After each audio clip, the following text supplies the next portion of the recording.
Hermanos, permítanme hacerles una pregunta que va a incomodar a muchos esta tarde. ¿Vuestras vidas realmente están provocando que las fuerzas del infierno tiemblen? ¿O sois simplemente uno más del montón, invisibles para el reino de las tinieblas porque en realidad no representáis ninguna amenaza? Quedaos conmigo hasta el final de esta enseñanza, porque voy a revelaros un principio bíblico que la mayoría de los cristianos modernos han olvidado completamente y que tiene el poder de transformar vuestra existencia de una vida religiosa mediocre a una vida que literalmente hace temblar al enemigo. Antes de continuar, necesito que hagáis algo por mí ahora mismo. Suscribíos a este canal y dejadme un comentario abajo diciéndome si alguna vez os habéis preguntado si vuestra fe realmente marca alguna diferencia en el mundo espiritual.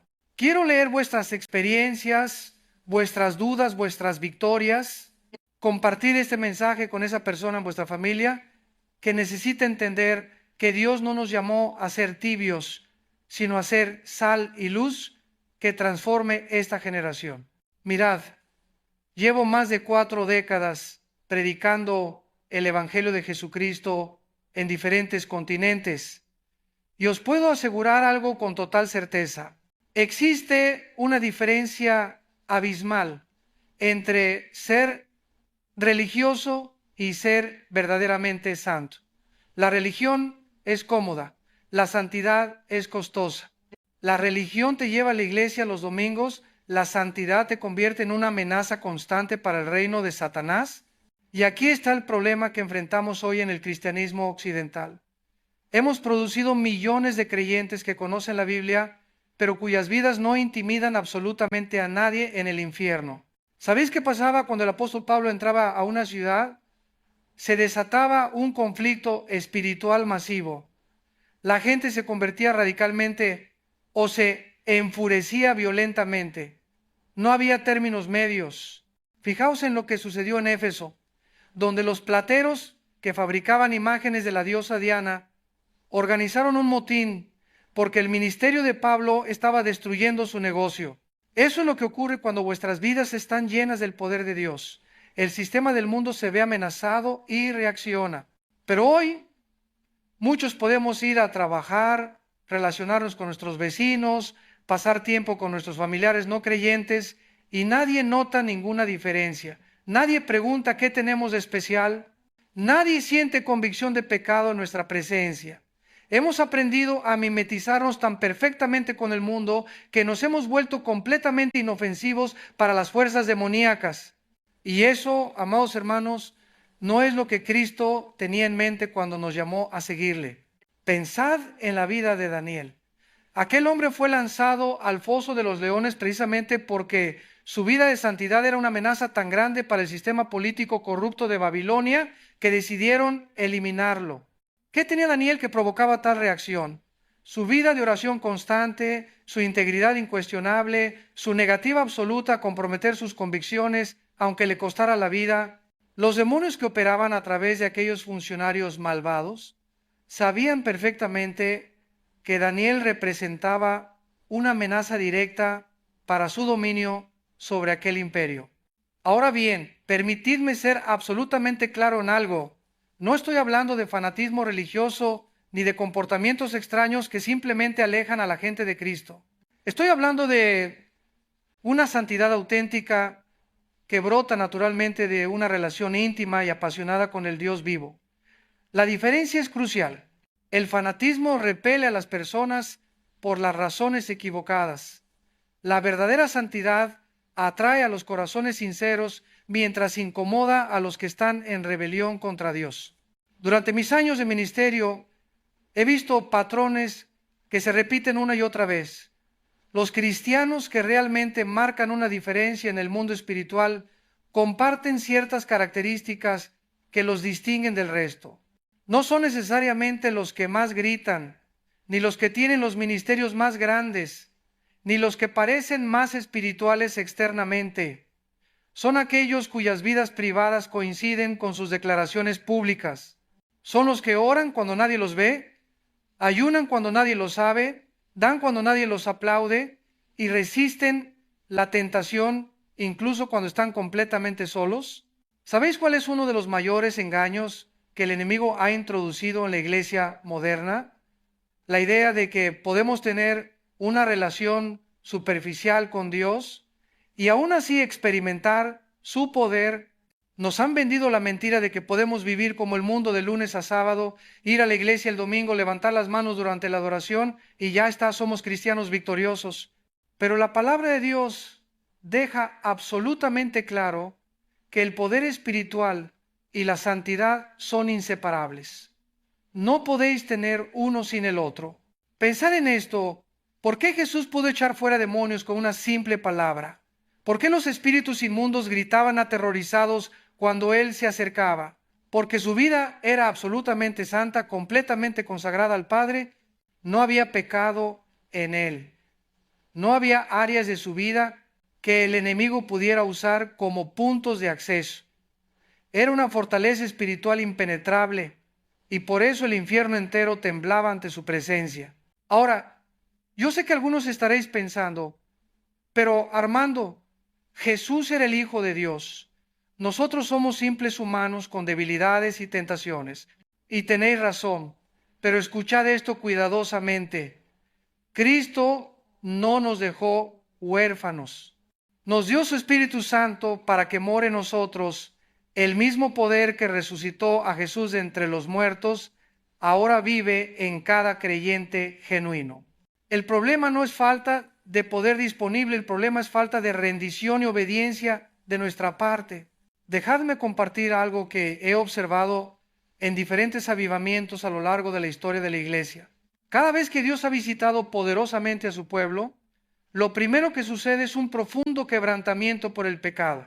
En el avivamiento de Gales a principios del siglo XX, por ejemplo, las cantinas se quedaron vacías, los estadios de fútbol perdieron a su público y las iglesias se llenaron con personas llorando y confesando sus pecados. ¿Por qué? Porque el Espíritu Santo había traído tal convicción de santidad que la gente ya no podía continuar viviendo en componendas. Pero hoy, hermanos, hemos desarrollado una teología cómoda que nos permite justificar casi cualquier cosa. Dios entiende mis debilidades. Decimos, mientras voluntariamente nos exponemos a contenidos impuros en Internet. Nadie es perfecto, argumentamos. Mientras mantenemos patrones de pecado que nunca confesamos ni abandonamos. Dios me ama tal como soy, proclamamos, mientras rechazamos su llamado a la transformación radical. Y así, poco a poco, hemos domesticado al Evangelio hasta convertirlo en algo completamente inofensivo, tanto para nosotros como para el reino de las tinieblas. Aquí viene una verdad incómoda que necesitáis escuchar. Vuestro pecado secreto no es tan secreto como pensáis. El mundo espiritual lo ve claramente. Los demonios lo conocen perfectamente. Y os garantizo que están celebrando cada vez que un cristiano cae en componendas, porque saben que un creyente comprometido es un creyente impotente. Pueden toleraros perfectamente mientras mantengáis esas áreas de desobediencia en vuestras vidas. Recordad la historia de los 7 hijos de Esceva que intentaron echar fuera demonios usando el nombre de Jesús sin tener una relación genuina con él. El demonio les respondió: a Jesús conozco y sé quién es Pablo, pero vosotros quiénes sois. Y luego los atacó y humilló públicamente. Este relato debería hacernos temblar. El mundo espiritual tiene un perfecto conocimiento de quiénes somos realmente. No les engañan nuestras palabras religiosas ni nuestras apariencias externas. Ellos pueden discernir inmediatamente si hay poder genuino de Dios en nuestras vidas o si simplemente estamos jugando a ser cristianos.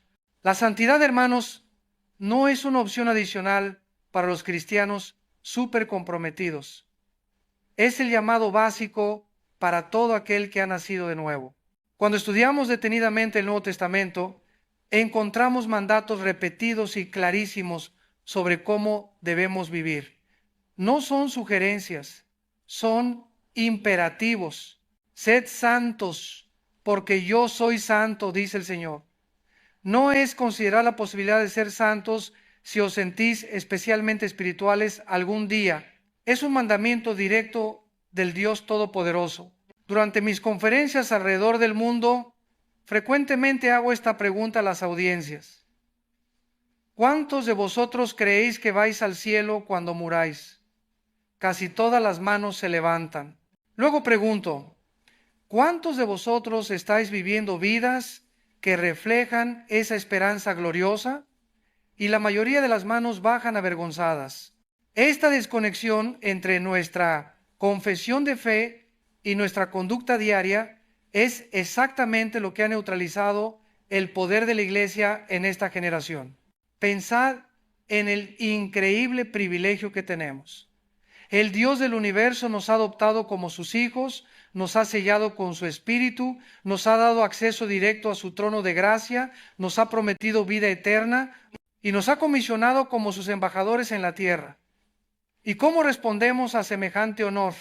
Muchos lo tratamos con indiferencia, viviendo exactamente como vivíamos antes de conocerle, con algunos ajustes religiosos superficiales para calmar nuestras conciencias. Permitidme ser brutalmente honesto.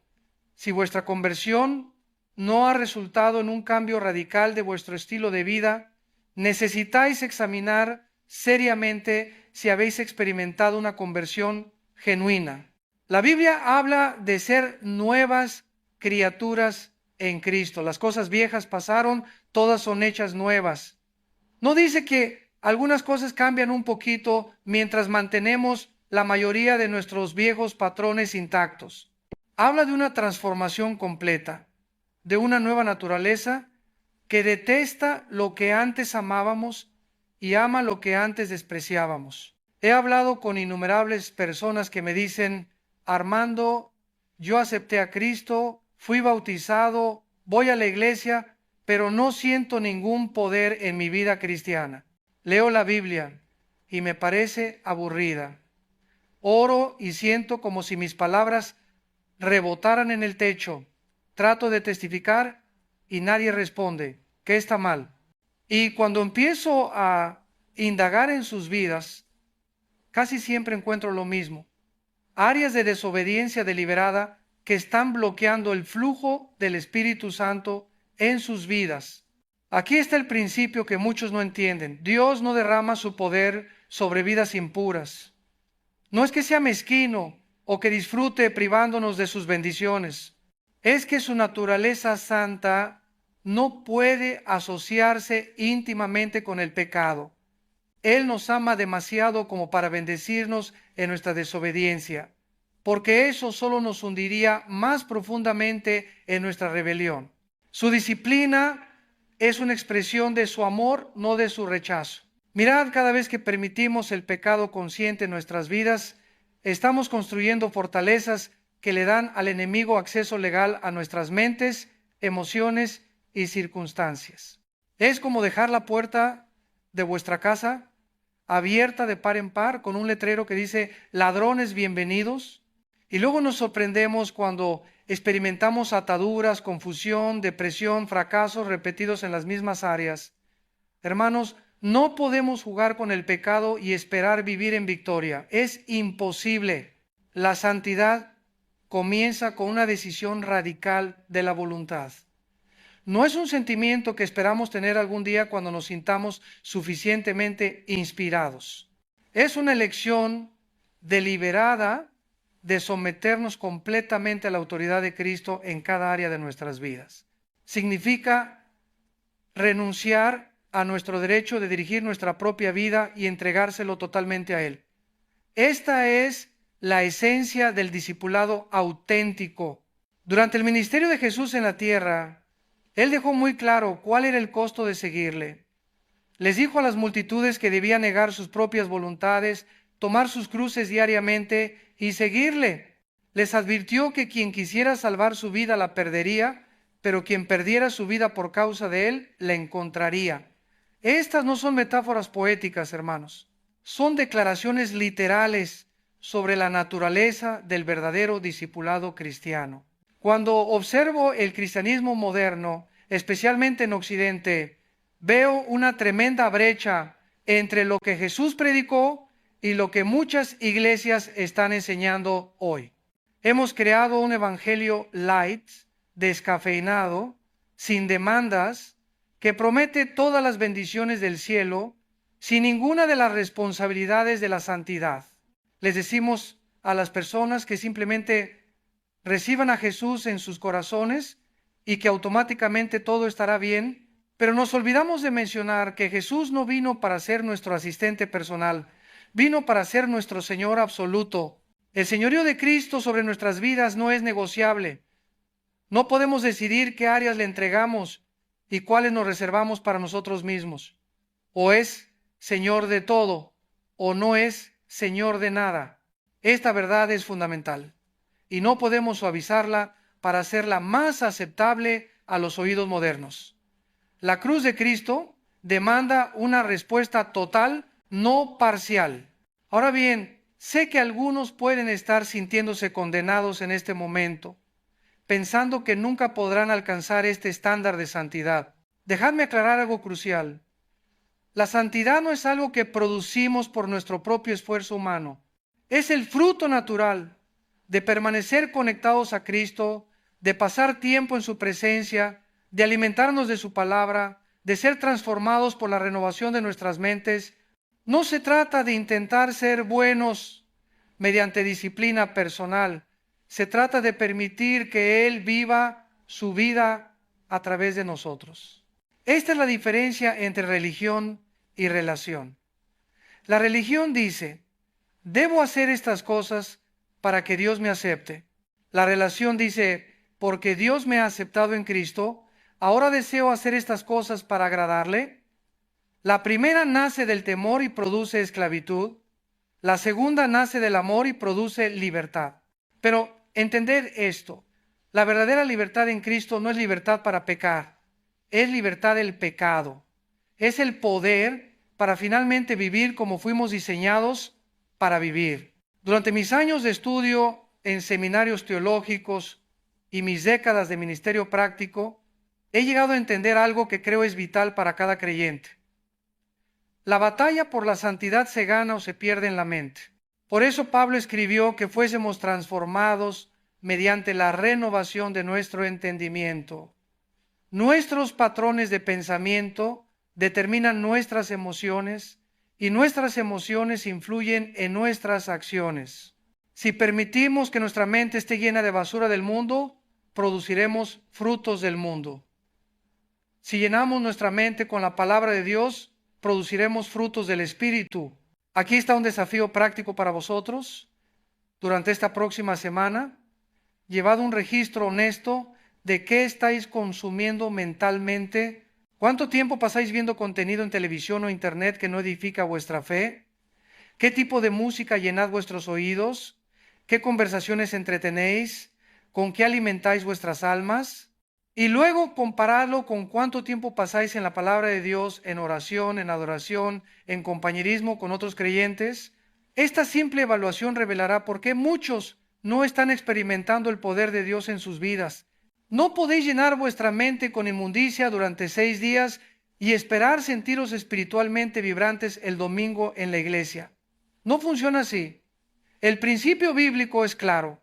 Cosechamos lo que sembramos. Si sembramos en la carne, de la carne cosecharemos corrupción. Si sembramos en el Espíritu, del Espíritu cosecharemos vida eterna. No hay atajos, no hay excepciones, no hay manera de burlar esta ley espiritual. Dejadme llevar esto a un nivel más profundo. Cuando hablamos de que nuestras vidas intimiden al infierno, no estamos hablando meramente de comportamiento externo. Los demonios no se asustan porque vosotros dejéis de fumar o de beber alcohol. Se aterrorizan cuando ven a alguien cuyo corazón está completamente cautivado por Jesús, a alguien que prefiere morir antes que negar a su Señor, a alguien cuya vida de oración hace temblar las puertas del Hades. La oración ferviente de un justo puede mucho, dice Santiago, pero nota la palabra justo. No dice que la oración de cualquiera puede mucho. Especifica que es la oración del justo la que tiene poder. ¿Y quién es justo? No el que se cree superior a otros, sino el que ha sido justificado por la fe en Cristo y vive en obediencia a su voluntad revelada. Esta persona tiene acceso al trono de Dios de una manera que los tibios nunca experimentarán.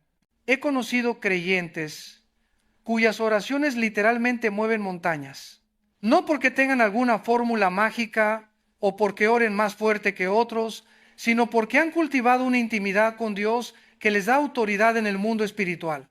Viven vidas limpias, sus motivaciones son puras, y cuando hablan en el nombre de Jesús, el cielo escucha y el infierno tiembla.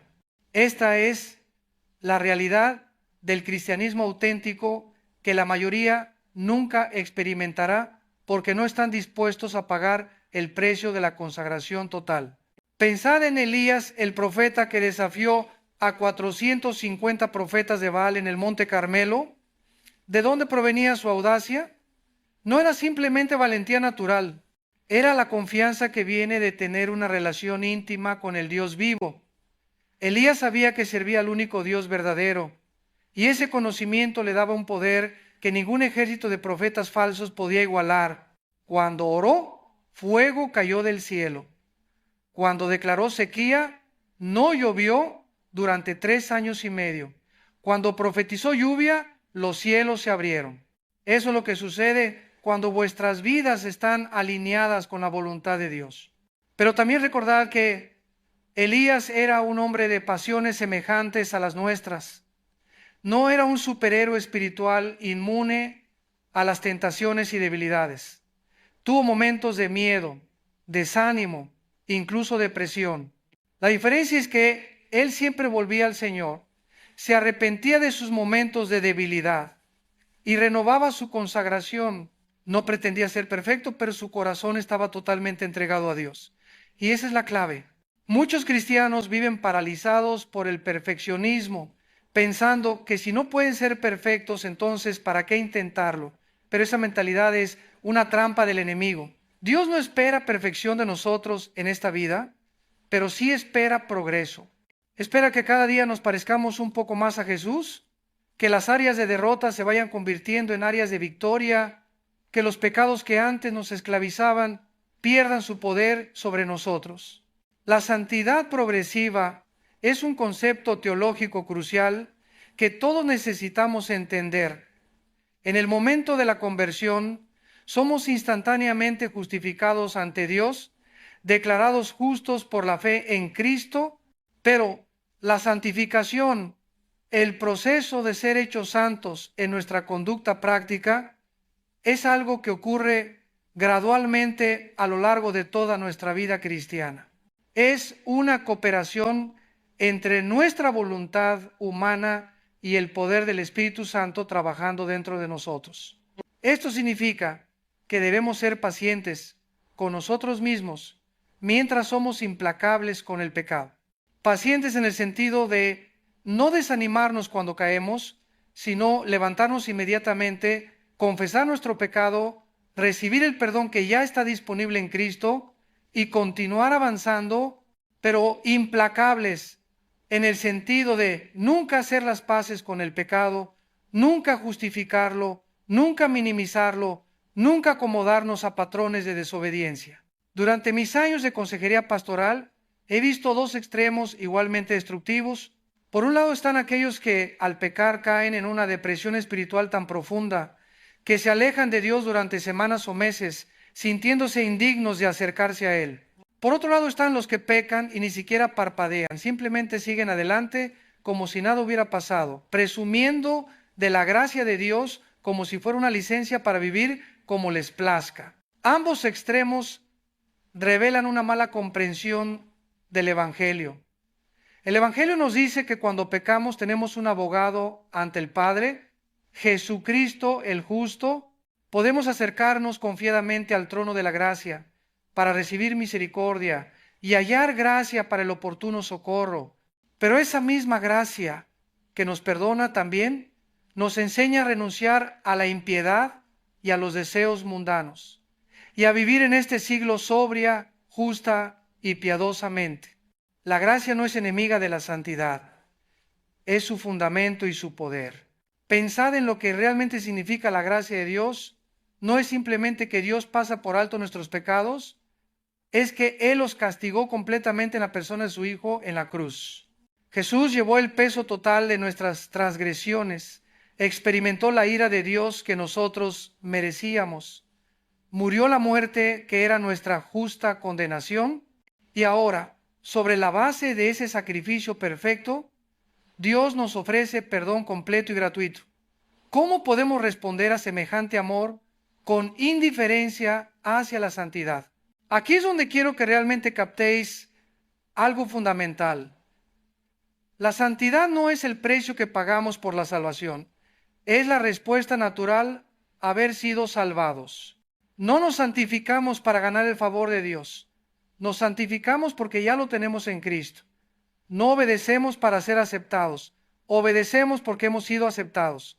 Esta distinción es absolutamente crucial y transformará completamente vuestra motivación para vivir en santidad. Cuando entendéis que Dios ya os ama completamente, que ya estáis seguros en Cristo, que vuestra salvación no depende de vuestro rendimiento, sino de su gracia, entonces la obediencia se convierte en una delicia en lugar de una carga. Ya no estáis tratando desesperadamente de ganar algo que nunca podríais merecer, ahora estáis respondiendo agradecidamente a algo que ya habéis recibido gratuitamente. Esta es la diferencia entre la ley y el evangelio, entre la esclavitud y la libertad.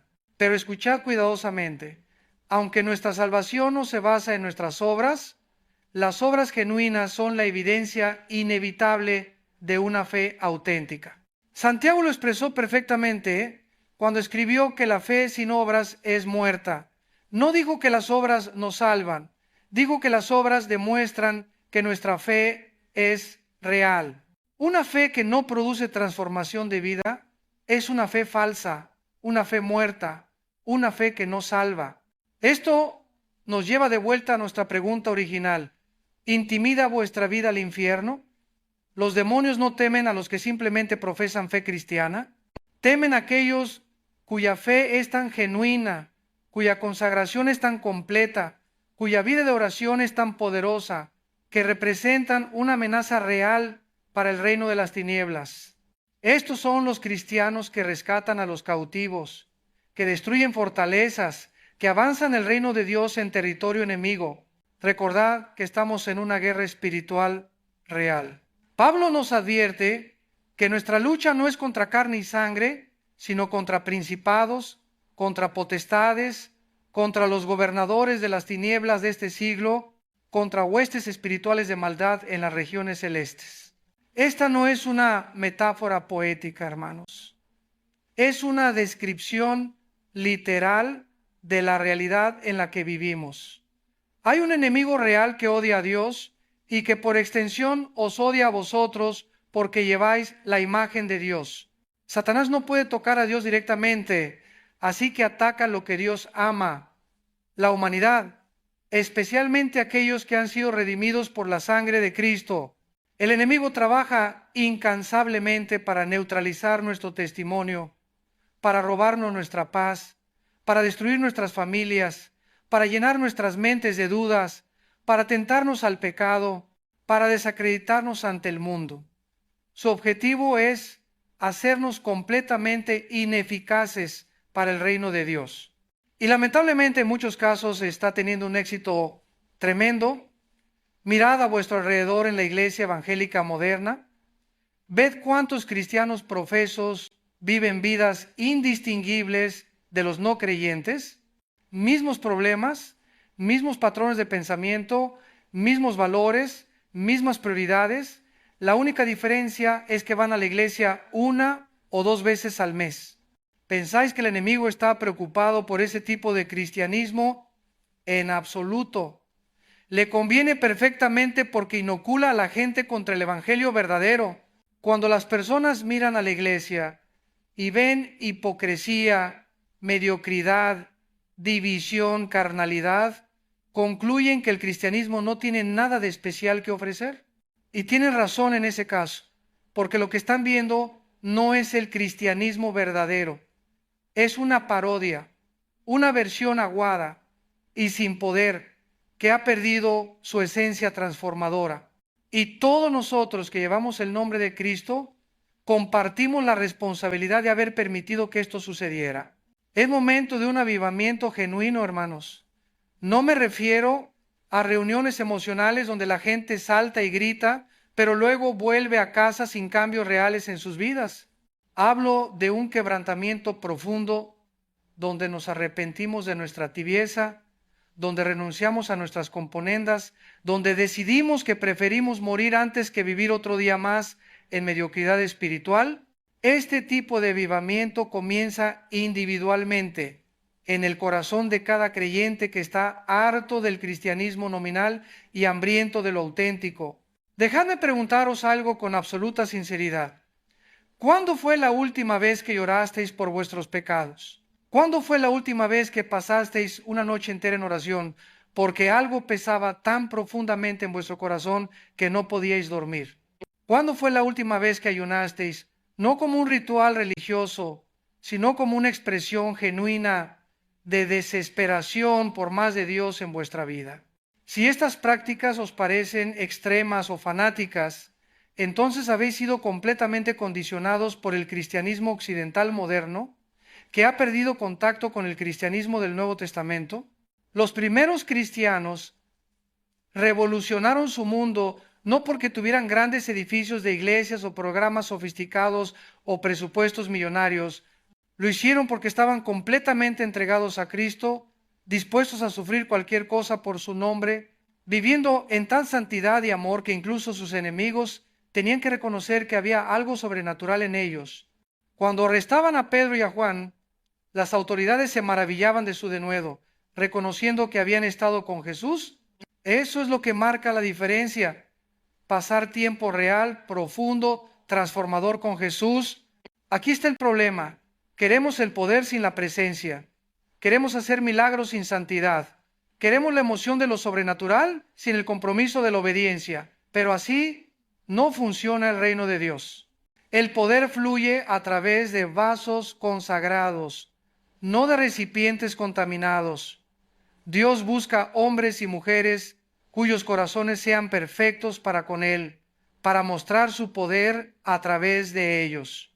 Durante mis viajes por América Latina, he tenido el privilegio de ver a Dios moverse poderosamente en lugares donde los creyentes han pagado un precio alto por su fe.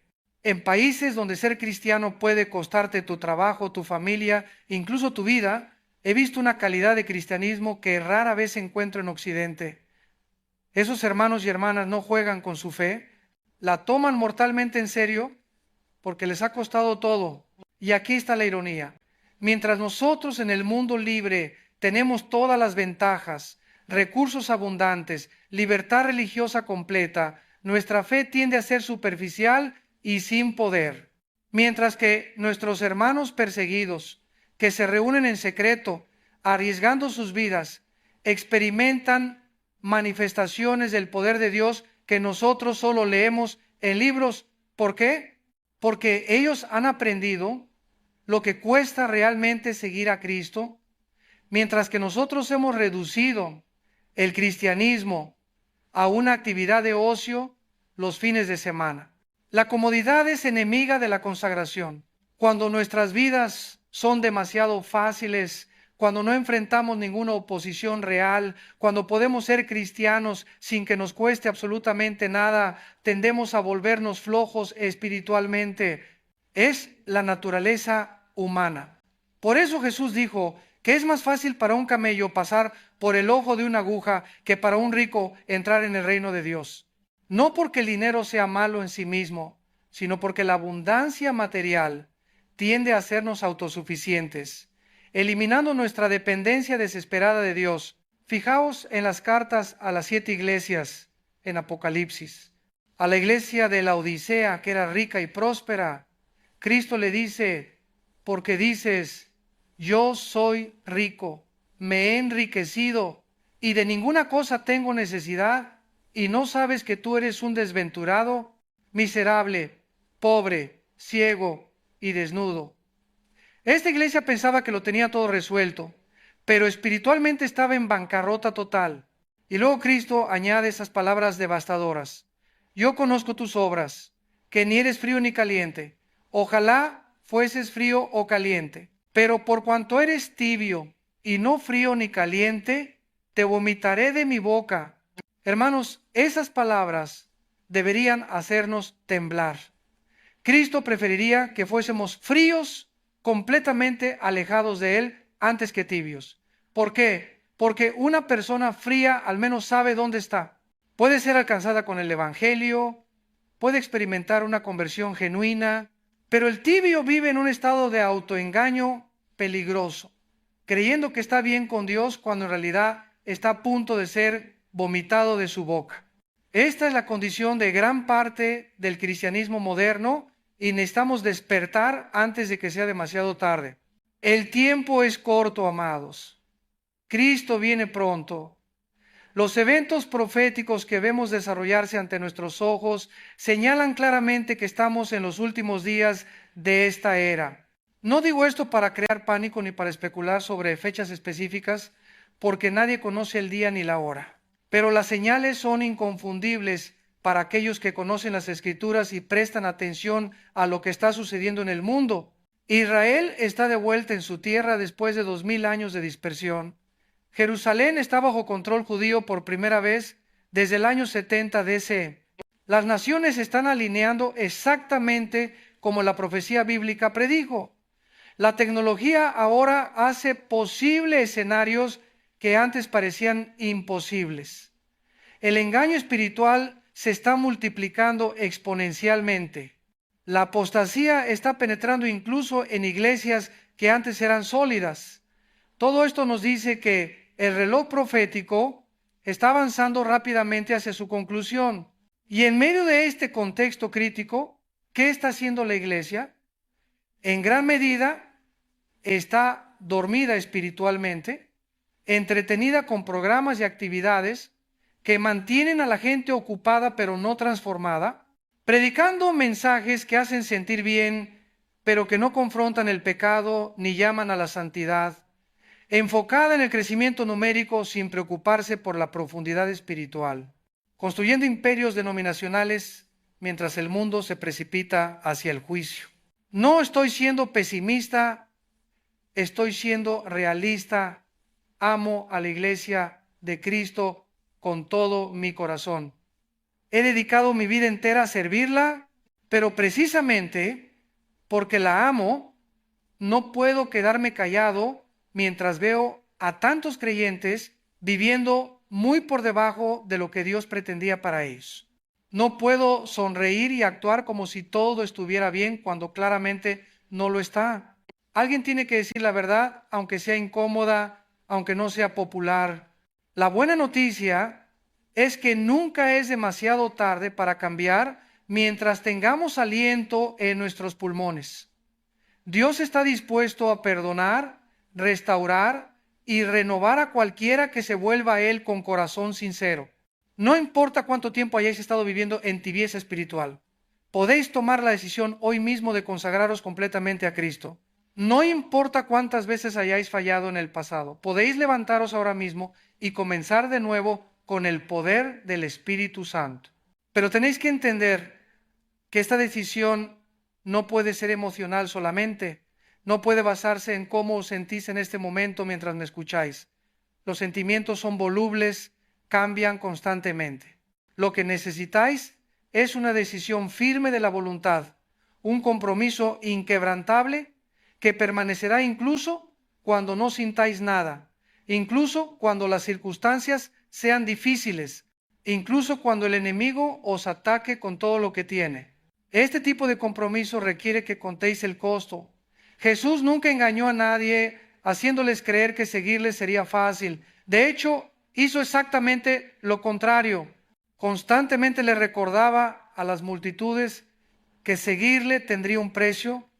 Les advertía que enfrentarían oposición, persecución, rechazo. Les decía que tendrían que renunciar a todo, incluso a sus propias vidas, para ser sus discípulos. Y muchos se alejaron cuando escucharon estas palabras duras. Hoy hacemos lo opuesto.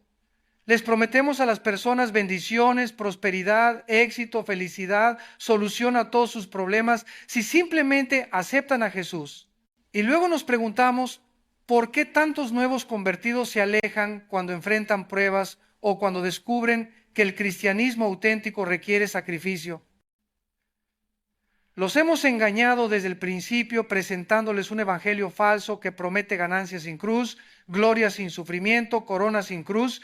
El verdadero evangelio es glorioso precisamente porque es costoso.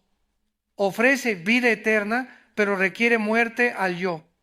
Promete gozo inefable, pero a menudo a través del valle de lágrimas.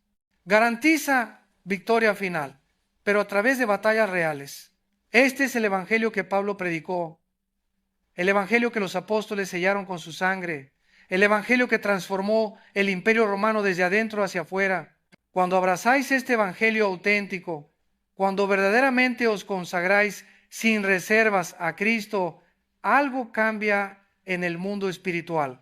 Vuestro nombre se registra en el cielo, pero también se registra en el infierno. Satanás y sus demonios toman nota. ¿Saben que ahora hay un nuevo soldado en el ejército de Dios? Alguien que potencialmente puede causar daño significativo a su reino. Y podéis estar seguros de que intentarán neutralizaros de cualquier manera posible. Esto explica por qué muchos nuevos convertidos enfrentan ataques espirituales intensos poco después de su conversión. No es casualidad, es guerra. El enemigo está furioso porque ha perdido a otro cautivo y hará todo lo posible para recuperarlo o al menos para evitar que esa persona sea efectiva en el reino de Dios. Si entendéis esto, no os sorprenderéis cuando vengan las pruebas. Estaréis preparados, firmes en vuestra fe, inamovibles en vuestro compromiso. La armadura espiritual que Pablo describe no es decorativa, es funcional. Cada pieza tiene un propósito específico en la batalla espiritual. El cinturón de la verdad os mantiene íntegros, sin áreas de mentira o engaño en vuestras vidas. La coraza de justicia protege vuestro corazón y órganos vitales, representando una vida recta que no le da al enemigo ningún punto de acceso. El calzado del Evangelio os mantiene firmes y listos para avanzar. El escudo de la fe apaga todos los dardos de fuego del maligno, las dudas, los temores, las acusaciones, las tentaciones. El yelmo de la salvación protege vuestra mente, vuestra identidad en Cristo.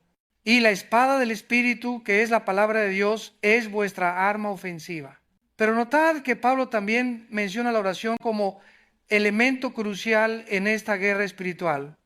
Dice que oremos en todo tiempo, con toda oración y súplica en el Espíritu. La oración no es un accesorio opcional para el cristiano comprometido, es el medio mismo por el cual accedemos al poder de Dios. Sin vida de oración consistente y ferviente, seremos derrotados sin importar cuánto conocimiento bíblico tengamos o cuán ocupados estemos en actividades religiosas.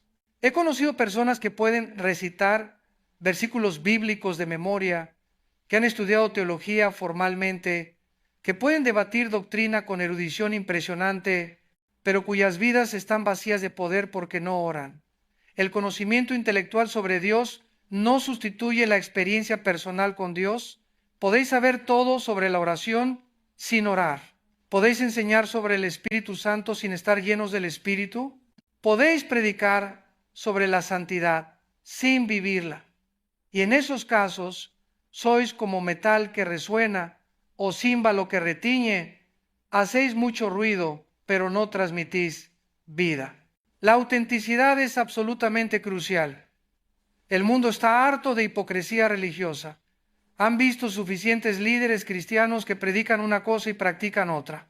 Han observado suficientes iglesias que proclaman amor pero demuestran juicio. Han sido testigos de suficientes escándalos que han desacreditado el nombre de Cristo y honestamente tienen razón en estar escépticos. Nosotros, los que llevamos el nombre de Cristo, hemos fallado miserablemente en muchas ocasiones en representarle fielmente. Pero aquí está lo hermoso. Cuando vivís con integridad auténtica, cuando vuestras vidas privadas coinciden con vuestras declaraciones públicas, cuando realmente amáis a las personas no como proyectos evangelísticos, sino como seres humanos creados a imagen de Dios, algo poderoso sucede. La gente nota la diferencia. Pueden detectar la autenticidad. Y aunque puedan rechazar vuestro mensaje, no podrán negar vuestra sinceridad. Durante mis años de evangelismo, he descubierto que las personas no se convierten principalmente por argumentos lógicos, aunque la apologética tiene su lugar. Se convierten cuando ven algo en vuestras vidas que ellos quieren, cuando observan vuestra paz en medio de la tormenta, cuando notan vuestro gozo genuino a pesar de circunstancias difíciles, cuando experimentan vuestro amor incondicional que no esperan nada a cambio, cuando presencian vuestro perdón hacia aquellos que os han herido. Estas son las cosas que rompen las defensas de las personas y las hacen abrir sus corazones al Evangelio. Por eso la santidad no es solo asunto de obediencia personal, es también estrategia evangelística. Vuestras vidas transformadas son el argumento más poderoso para la realidad de Cristo. Jesús mismo dijo que el mundo conocería que somos sus discípulos por nuestro amor mutuo, no por nuestra doctrina correcta, aunque eso es importante, no por nuestros dones espirituales, aunque son valiosos, no por nuestras actividades religiosas, aunque tienen su lugar, sino por nuestro amor genuino unos por otros. Y este amor no es meramente sentimental, es sacrificial, práctico, costoso. Es el tipo de amor que llevó a Cristo a la cruz. Es el amor que busca el bien del otro, incluso a expensas propias. Es el amor que perdona 70 veces 7. Es el amor que ama a los enemigos y ora por los que os persiguen. Este tipo de amor sobrenatural no puede ser producido por esfuerzo humano. Es el fruto del Espíritu Santo operando en vidas consagradas. Aquí viene otra verdad que necesitamos recuperar. La comunidad cristiana auténtica es esencial para la santidad. No fuimos diseñados para vivir la vida cristiana en aislamiento. Necesitamos el cuerpo de Cristo, necesitamos rendición de cuentas, necesitamos estímulo, necesitamos corrección, necesitamos el ministerio mutuo de los dones espirituales. Los cristianos solitarios son cristianos vulnerables. Lamentablemente vivimos en una época de individualismo extremo, donde muchos piensan que pueden ser cristianos sin involucrarse en una iglesia local. Puedo adorar a Dios en la naturaleza, dicen. No necesito ir a la iglesia para ser cristiano. Técnicamente tienen razón en que la salvación no depende de asistencia a servicios religiosos, pero están completamente equivocados si piensan que pueden madurar espiritualmente, resistir las tentaciones del mundo y cumplir el propósito de Dios para sus vidas sin la iglesia. La iglesia local, con todas sus imperfecciones, es el plan de Dios para el crecimiento espiritual. Es donde practicamos amarnos unos a otros, donde nuestros caracteres son pulidos a través de la fricción con otros creyentes, donde desarrollamos nuestros dones sirviendo al cuerpo, donde recibimos enseñanza sistemática de la palabra, donde experimentamos la disciplina y el cuidado pastoral. Sí, la iglesia está llena de personas imperfectas, pero ese es precisamente el punto. Es un hospital para pecadores, no un museo para santos. Si estáis buscando la iglesia perfecta antes de comprometeros, nunca la encontraréis. Y si alguna vez la encontráis, no os unáis a ella, porque la arruinaréis con vuestra presencia. La iglesia perfecta no existe en este lado de la eternidad. Pero eso no significa que todas las iglesias sean iguales. Hay iglesias saludables donde se predica fielmente la palabra, donde el Espíritu Santo es bienvenido, donde hay amor genuino, donde se practica la disciplina bíblica, donde la misión es clara. Buscad una de esas y comprometeos completamente, con todas vuestras imperfecciones y las suyas. El compromiso es otra palabra que hemos perdido en nuestra cultura moderna. Vivimos en una sociedad de opciones ilimitadas, donde la gente mantiene todas las puertas abiertas, nunca se compromete completamente con nada ni con nadie. Esta mentalidad ha infiltrado la iglesia con resultados desastrosos. Tenemos personas que van de iglesia en iglesia buscando el mejor programa, el mejor predicador, la mejor música, como consumidores religiosos en un mercado espiritual. Pero la iglesia no es un producto de consumo, es una familia. Y las familias requieren compromiso a largo plazo, a través de tiempos buenos y malos. Requieren que permanezcamos cuando las cosas se ponen difíciles, cuando hay conflictos, cuando nuestras necesidades no están siendo satisfechas exactamente como queremos. Requieren que demos en lugar de solo recibir, que sirvamos en lugar de solo ser servidos, que invirtamos en lugar de solo consumir. Una de las preguntas que frecuentemente hago a las personas que consejero es: ¿en qué estáis sirviendo en vuestra iglesia? Y me sorprende cuánto responden: bueno, todavía estoy buscando mi lugar, o todavía no siento el llamado, o estoy demasiado ocupado en este momento. Hermanos, si habéis sido cristianos por más de 6 meses y todavía no estáis sirviendo de alguna manera en el cuerpo de Cristo, hay algo fundamentalmente equivocado en vuestra comprensión del discipulado cristiano. No estoy hablando de activismo frenético donde la gente está tan ocupada haciendo cosas para Dios que no tienen tiempo de estar con Dios. Ese es otro extremo igualmente peligroso. Hablo del servicio natural que fluye de un corazón agradecido, el uso de vuestros dones para edificar a otros, la disposición de hacer lo que sea necesario, grande o pequeño, para avanzar el reino de Dios. El orgullo es frecuentemente lo que nos impide servir. Queremos hacer algo grande, algo que se note, algo que nos haga sentir importantes. Pero el reino de Dios funciona con principios invertidos. El que quiere ser grande debe ser servidor de todos. El último será primero. El que se humilla será exaltado. Estos principios son completamente contrarios a la forma en que el mundo opera, pero son fundamentales para cómo funciona el reino de Dios. Jesús, siendo Dios mismo en carne humana, se arrodilló y lavó los pies sucios de sus discípulos. Si nuestro Señor y Maestro consideró que ninguna tarea era demasiado humilde, ¿quiénes somos nosotros para considerarnos demasiado importantes para servir de maneras humildes? Cada vez que os negáis a hacer algo porque lo consideráis por debajo de vosotros, estáis revelando orgullo en vuestro corazón, y ese orgullo está bloqueando el flujo del poder de Dios en vuestra vida. La humildad genuina es tremendamente atractiva y poderosamente efectiva. Cuando las personas ven a alguien con dones obvios y posición de liderazgo, que sigue siendo accesible, servicial, dispuesto a ensuciarse las manos, algo toca sus corazones. Ven una manifestación de Cristo que ninguna cantidad de palabras podría comunicar. La humildad desarma las defensas de las personas y abre puertas que el orgullo mantendría cerradas para siempre. Permitidme compartir una experiencia personal que ilustra este punto. Hace años estaba en una conferencia donde yo era el orador principal. Antes de la reunión noté que las sillas no estaban organizadas correctamente y que nadie parecía estar encargándose de ello. En lugar de buscar a alguien del personal para quejarse, simplemente comencé a mover sillas. Uno de los asistentes a la conferencia me vio y más tarde me dijo que ese simple acto tuvo más impacto en su vida que mi mensaje esa noche, porque le mostró que el cristianismo que yo predicaba era algo que yo mismo vivía.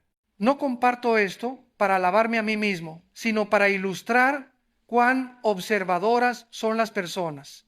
Están buscando autenticidad, están buscando coherencia entre lo que decimos y lo que hacemos. Y cuando la encuentran o cuando no la encuentran, tiene consecuencias eternas. Cada vez que fallamos en vivir lo que predicamos, le damos al mundo una razón más para rechazar el Evangelio. Cada vez que nuestras acciones respaldan nuestras palabras, removemos una barrera más que impide que alguien encuentre a Cristo. Esta es la tremenda responsabilidad que llevamos como embajadores de Cristo. Representamos a alguien infinitamente más grande que nosotros mismos. Cuando la gente nos mira, están formando opiniones, no solo sobre nosotros, sino sobre el Dios al que servimos. Si somos hipócritas, pensarán que Dios es hipócrita. Si somos amorosos, experimentarán que Dios es amoroso. Si somos fieles, aprenderán que Dios es fiel. Somos epístolas vivientes, leídas por todos los hombres. Por eso el pecado público de un líder cristiano es tan devastador. No solo daña a su propia vida y familia, no solo hiere a aquellos directamente afectados, sino que proporciona munición a los enemigos de Cristo y hace tropezar a innumerables personas débiles en la fe. El estándar para aquellos en posiciones de liderazgo es más alto precisamente porque su influencia es mayor. A quien mucho se le da, mucho se le demandará. Pero aunque no todos seamos líderes públicos, todos influimos en alguien. Todos tenemos una esfera de influencia, por pequeña que sea. Vuestros hijos os están observando, vuestros vecinos os están observando, vuestros compañeros de trabajo os están observando, vuestros amigos en las redes sociales os están observando. La pregunta es, ¿qué están viendo? ¿Están viendo algo diferente? ¿Algo que los hace preguntar sobre la esperanza que hay en vosotros? ¿O están viendo exactamente lo mismo que ven en todo el mundo, solo con una etiqueta religiosa pegada encima? Vuestras acciones en los momentos sin vigilancia revelan vuestro verdadero carácter. ¿Cómo tratáis al camarero que se equivoca con vuestro pedido? ¿Cómo reaccionáis cuando alguien os corta en el tráfico? ¿Qué hacéis cuando nadie está mirando? ¿Qué páginas visitáis cuando estáis solos en Internet? ¿Cómo habláis de las personas cuando no están presentes? Estas son las áreas donde la batalla por la santidad se gana o se pierde. La integridad significa ser la misma persona en público y en privado. Significa que no hay versiones diferentes de vosotros dependiendo de quién está presente. Significa que podríais transmitir vuestra vida entera en televisión en vivo y no tendríais nada que esconder. Ahora, sé que nadie es perfectamente íntegro todo el tiempo, todos tenemos momentos de los que nos avergonzamos, pero debería ser la meta, la dirección en la que constantemente nos movemos. Una de las oraciones más peligrosas pero más necesarias que podéis hacer es: Señor, muéstrame las áreas de mi vida que no están alineadas con tu voluntad. Esta oración es peligrosa porque Dios responderá y lo que Él revele puede ser incómodo, incluso doloroso, pero es necesaria porque no podemos arrepentirnos de lo que no reconocemos como pecado. El Espíritu Santo es llamado el Consolador, pero también es quien convence de pecado, justicia y juicio. Ambas funciones son esenciales. He notado que muchos cristianos solo quieren el lado consolador del Espíritu. Quieren sentirse bien, quieren ser animados, quieren escuchar mensajes positivos sobre el amor de Dios. Y ciertamente el amor de Dios es glorioso y debe ser proclamado. Pero el mismo amor que nos consuela también nos confronta. Un padre que verdaderamente ama a sus hijos no solo los abraza cuando hacen bien, también los corrige cuando se equivocan. Así es con nuestro Padre Celestial. La disciplina de Dios es una de las evidencias más claras de su amor por nosotros. La Escritura dice que Dios disciplina a todo hijo que recibe, y que si estamos sin disciplina, entonces somos bastardos y no hijos legítimos. Esto significa que si podéis pecar repetidamente sin experimentar ninguna convicción, sin enfrentar ninguna consecuencia, sin sentir ningún trato de Dios en vuestras vidas, deberíais estar seriamente preocupados sobre el estado de vuestra salvación. Por el contrario, cuando pecáis y sentís esa tristeza piadosa que conduce al arrepentimiento, cuando experimentáis esa inquietud en vuestro espíritu que no os deja en paz hasta que os arrepentís, cuando Dios permite que enfrentéis consecuencias que os llevan de vuelta a Él, estas son señales de que realmente sois sus hijos. La disciplina, aunque es dolorosa en el momento, produce el fruto pacífico de justicia en aquellos que son entrenados por ella. La clave es responder correctamente a la disciplina de Dios. Podemos endurecernos y volvernos amargados, culpando a Dios por nuestros problemas. O podemos humillarnos, reconocer que lo que estamos experimentando es el resultado de nuestras propias decisiones, arrepentirnos genuinamente y permitir que el proceso nos transforme. La misma experiencia que endurece a una persona puede ablandar a otra. La diferencia está en la respuesta. El arrepentimiento genuino es mucho más que simplemente sentirse mal por haber sido atrapado. Es un cambio completo de mentalidad y dirección.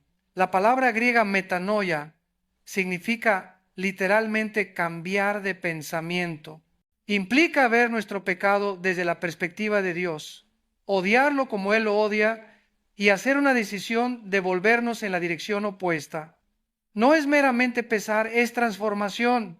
He escuchado a muchas personas decir, le pedí perdón a Dios por ese pecado 1000 veces. Y mi pregunta siempre es, ¿pero lo dejaste? Porque pedir perdón mientras planeamos continuar en el mismo comportamiento no es arrepentimiento, es manipulación. Es tratar de usar a Dios como una póliza de seguro contra las consecuencias de nuestras malas decisiones. Eso no funciona. Dios no puede ser burlado. Lo que sembramos, cosechamos. El verdadero arrepentimiento produce fruto visible. Juan el Bautista les dijo a los fariseos que produjeran frutos dignos de arrepentimiento. No basta con decir las palabras correctas o sentir las emociones apropiadas. Tiene que haber cambio real de comportamiento. Si decís que os habéis arrepentido de la mentira, pero seguís mintiendo, no os habéis arrepentido. Si afirmáis haberos arrepentido de la pornografía, pero seguís visitando los mismos sitios, no os habéis arrepentido. Las palabras sin acciones son vacías. Por supuesto, el proceso de victoria sobre pecados arraigados rara vez es instantáneo. Puede haber caídas a lo largo del camino. La diferencia es que cuando hay arrepentimiento genuino, las caídas se vuelven menos frecuentes, la recuperación es más rápida y el patrón general de vida es hacia arriba. Es como un avión que está ascendiendo. Puede haber turbulencias que lo sacudan temporalmente, pero la trayectoria general es hacia arriba. Pero si vuestro patrón es de ciclos constantes donde pecáis, pedís perdón, pecáis otra vez, pedís perdón otra vez, sin ningún progreso real, entonces algo está fundamentalmente mal. O bien no habéis entregado realmente esa área a Dios, o estáis tratando de vencer el pecado con vuestra propia fuerza en lugar del poder del Espíritu, o quizás nunca habéis experimentado una conversión genuina para empezar. Estas son preguntas duras que debemos hacernos con absoluta honestidad ante Dios. No podemos engañarle y realmente no deberíamos querer engañarnos a nosotros mismos. Mejor enfrentar la verdad ahora, por dolorosa que sea, que descubrirla cuando sea demasiado tarde. Jesús dijo que muchos le dirán en aquel día, Señor, Señor, y Él les responderá, nunca os conocí, apartaos de mí, hacedores de maldad. Estas son personas que pensaban que eran cristianas, pero que nunca tuvieron una relación genuina con Cristo. ¿Cómo podemos saber con certeza que somos genuinamente salvos? Juan nos da varias pruebas en su primera epístola. Si guardamos sus mandamientos, si amamos a los hermanos, si no practicamos el pecado como estilo de vida, si creemos que Jesús es el Cristo venido en carne, si vencemos al mundo por nuestra fe, estas no son condiciones para ser salvos, son evidencias de que hemos sido salvos, son los frutos inevitables de una fe auténtica. Demasiados han sido asegurados falsamente de su salvación, basándose meramente en haber hecho una oración o haber pasado al frente en una reunión evangelística, pero la Biblia nunca basa la seguridad de salvación en un momento pasado, la basa en la realidad presente. Si Cristo está en vosotros ahora, si estáis caminando en obediencia ahora, si amáis a Dios y a su pueblo ahora, entonces podéis tener confianza. Pero si no hay evidencia presente de nueva vida, entonces una experiencia pasada, por emocional que haya sido, no os salvará. No estoy tratando de robaros vuestra seguridad si tenéis una fe genuina.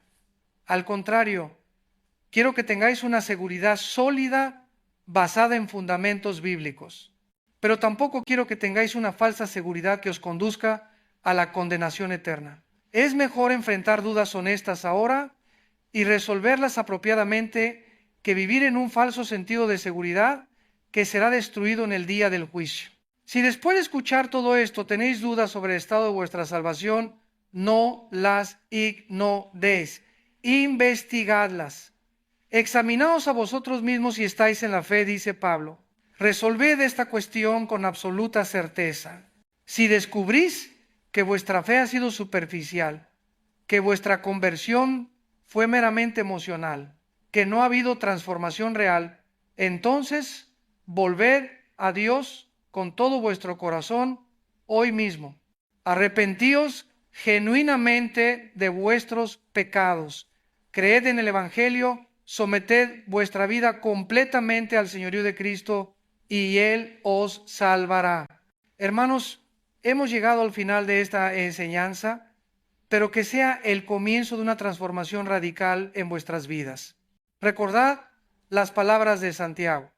Sed hacedores de la palabra, y no tan solamente oidores, engañándoos a vosotros mismos. Habéis escuchado la verdad hoy, ahora es momento de vivirla. Os lanzo un desafío concreto para esta semana. Dedicad 30 minutos cada día a solas con Dios para examinar vuestra vida bajo la luz de su santidad. Leed el Salmo 139 y permitid que el Espíritu Santo os revele cualquier área de componenda que necesite ser rendida completamente a Cristo.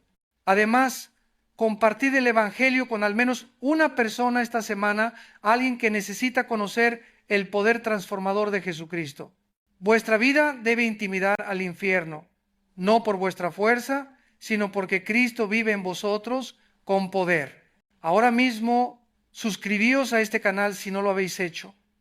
Dejadme un comentario abajo diciéndome qué área de vuestra vida vais a consagrar de nuevo a Dios esta semana y compartid este mensaje con vuestros hermanos en la fe, con vuestros familiares, con todos aquellos que necesitan escuchar que Dios no nos llamó a la mediocridad, sino a la santidad.